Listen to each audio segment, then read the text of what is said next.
Over the past 3 years, Transport Intelligence has published a review of the financial results of the major companies in the logistics industry. These documents covered the period in which the world had an economic downturn, and the logistics industry, like most other sectors, saw a decline in its ability to earn revenues and profits. The recovery of 2010 was not sustained in 2011. As the year passed, revenue growth slowed and many companies reported declines in at least one quarter. In this chart, the grey columns indicate the revenue index.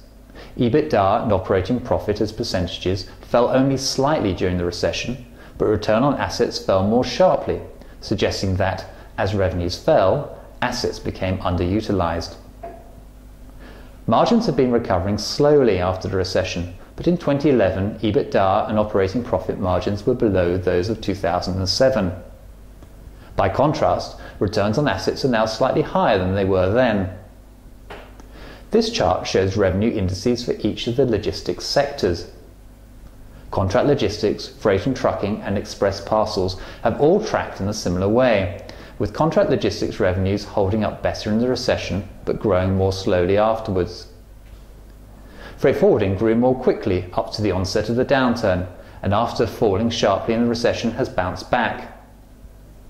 Through the recession, there was surprising uniformity of individual company trends, with most of the companies tracking these indices fairly closely. A few special cases gained, mainly through acquisitions, or lost through business problems. This revenue index takes no account of the effect of inflation. Freight forwarding sector revenues are probably close to 2007 levels. The remaining are probably below 2007 in real terms. There was a strong recovery in 2010, particularly among US-based companies, but the pattern in 2011 has been more mixed. A number of companies have reported declining revenues in one or more quarters in 2011. Part of this may well be due to exchange rate factors. Those results for the first quarter of 2012 which have been released show a stable position. The evidence of 2011 seems to indicate that revenue growth in the immediate coming years will probably be slow and intermittent, particularly for those companies based in Europe.